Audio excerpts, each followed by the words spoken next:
Jadi ceritanya ibunya Kak Fitri ini pernah datang ke rumahku. Aku sambil cerita ya. Ibunya Kak Fitri ini pernah datang ke rumah aku sama adik tirinya. Ini sambil nangis-nangis, sambil menceritakan kisah mereka, versi mereka. Akhirnya aku kasihan sama mereka. Ketika aku kasihan sama mereka, akhirnya aku tanya, kalian tinggalnya di mana? Karena mereka bilang tiap hari itu rumah mereka itu digangguin sama orang timur, orang Ambon lah, orang-orang kayak begitulah gitu, preman-preman Ambon apa preman-preman apalah intinya.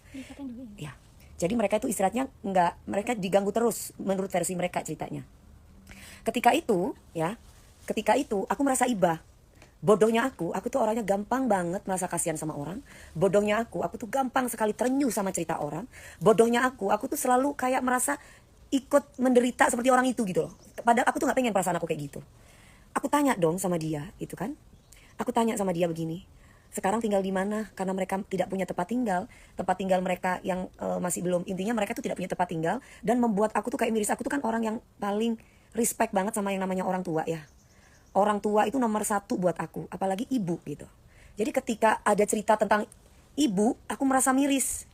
Ah, serius gitu. Terus mereka bilang bahwa iya nih, mereka bawa anakku Meldi, bla bla bla. Ini versi cerita mereka nih. Sehingga membuat aku, oh kayak gitu ya. Oh kayak gitu ya. Jadi aku ini mendengarkan sepihak, ini kesalahan aku. Karena aku mendengarkan sepihak, aku tidak bijaksana. Akhirnya aku bilang sama mereka, kebetulan memang aku punya rumah. Pada waktu itu ibuku itu udah feeling, mamiku tuh udah feeling. Mamiku tuh feeling, jangan Neng, jangan ditinggalin. Bukan kita, kalau mau kamu kontrakin aja rumah buat mereka, tapi jangan tinggal di rumah kita. Takut ada apa-apa nanti kamu dikira ikut campur urusan mereka, kata mami aku. Tapi aku merasa bahwa mami aku kan tetap, bukan berarti aku tidak mau mendengar orang tua ya. Aku bilang, ma, nggak usah lah kita kontrakin rumah, kita kan punya rumah kosong, udah nggak ditempati siapa-siapa. Terus kata mami aku, enggak, takutnya kalau misalkan ada keluarga kita dari Jakarta datang bisa tinggal di rumah itu.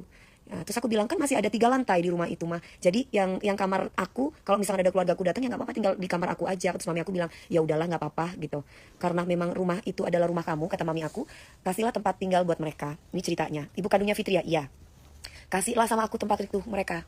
Nah, mereka bilang, aku buka catering mami DP. Oh iya, nanti aku promoin tuh punya mereka, karena aku merasa kasihan. Kok ada ibaratnya ya, orang tua dibeginiin. Ini menurut versi aku awal, belum tahu nih. Ternyata mereka datanglah ke rumahku nih. Mereka semua ini datang ke rumahku. Akhirnya aku promoin. Mungkin kalau kalian punya jejak di digital, atau mungkin kalian pernah lihat live aku yang sebelumnya, aku selalu mempromosikan cateringan mereka. Cateringan mereka selalu aku promosikan.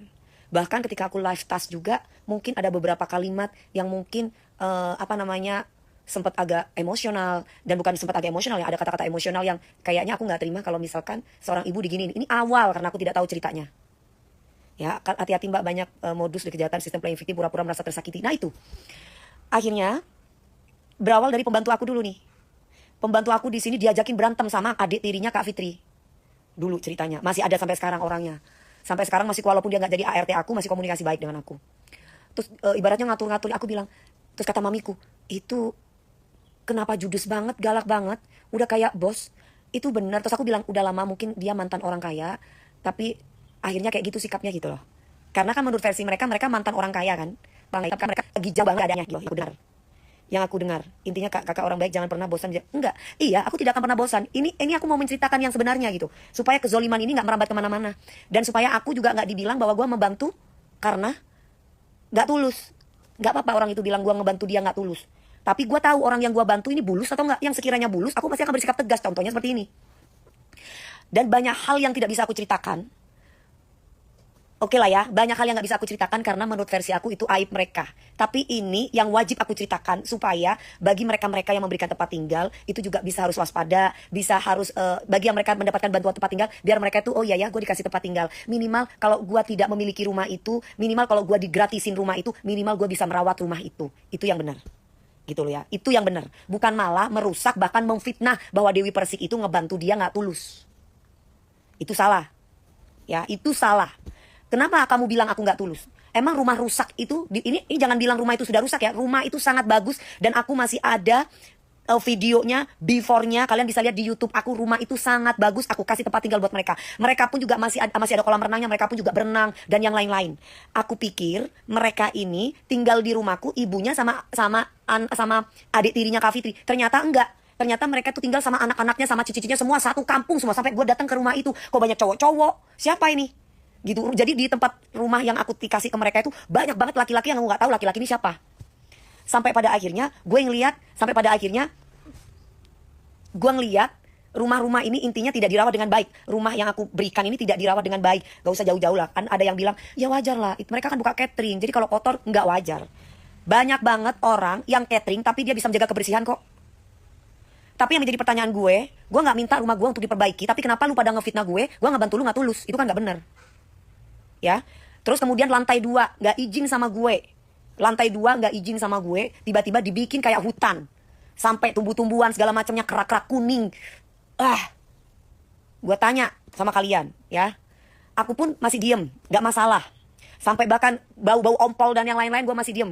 Kan gue jarang banget nih datang ke rumah itu gitu loh. Tapi ketika gue datang di rumah itu kenapa rusak, sampai bahkan pagar rumahku diganti pun gue gak tahu. Pagar rumahku diganti sama mereka pun gue gak tahu loh. Ngerti gak kalian? Lu harus izin sama orang itu. Bahkan nih, lu dikasih tempat tinggal sama orang itu, barang orang itu serusak seperti apapun, lu harus ngomong dong. Gue udah merasa bahwa wah ini udah nggak bener. Dan hal yang lain, banyak lagi yang nggak perlu aku ceritain. Cuman yang membuat aku marah lagi ketika mereka pindah. Ini pindah bukan aku usir ya, karena aku ada perjanjian dengan mereka. Aku bilang aku bisa bantuin 1 tahun ya, karena untuk 1 tahun lagi rumah itu akan ditempatin oleh keluarga aku. Aku bilang gitu sama mereka. Ya, Kes udah lama diomong lagi. Bukan Kes udah lama, lu Eliza Sukma, gara-gara lu ngomongin gue, salah satunya dedengkotnya itu lu kali ya. Lu ngomongin gue ngebantuin dedengkotnya lo itu. Ya, katanya gue nggak ikhlas ngebantu. Ini biar lu tahu. Ya, ngasih tahu tuh sama orang, gue pinjemin rumah, lu kalau ngasih kunci, kasih tahu sama dedengkot lu. Buat si Eliza Sukma, lu kasih tahu sama dedengkot lu. Kalau gue udah pinjemin rumah, lu kuncinya itu kasih ke gue, jangan kasih ke orang lain yang nggak tahu itu siapa. Itu bener nggak, gue tanya sama kalian? Aku tanya sama kalian netizen di sini, lu pinjemin rumah sama orang itu. Ketika lu pergi dari rumah itu, kunci rumah ini nggak lu serah terima ke orangnya tapi dikasih ke orang lain. Itu bener nggak? Gue tanya. Kalau misalkan rumah gue didatengin maling gimana? Gue tanya sama kalian.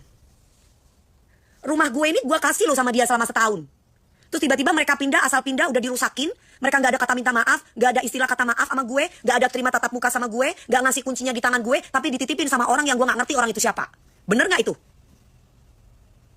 Gue tanya sama kalian. Jangan bilang gue nggak tulus dong. Kan mereka sendiri yang bilang, Mami, saya ya udah cuma 1 tahun ya. Soalnya 1 tahun lagi keluargaku mau nempatin itu rumah. Iya. Terus ternyata 1 tahun lebih mereka nggak keluar dari rumah gue. Gue tanya, ini rumah udah rusak. Kalian bisa tidur dalam keadaan rumah kotor seperti ini. Terus atap juga mau ambruk. Aku bilang kayak gitu. Boleh nggak atap ini aku benerin? Kalian katanya sudah punya rumah. Oh iya Mami DP, aku udah punya rumah kok. Aku bentar lagi juga udah pindah. Nah itu yang gue pegang. Terus mereka pindah, mereka nggak pamit sama gue. Terus ada omongan bahwa gue ngusir mereka. Itu bener nggak? Gue tanya sama kalian coba.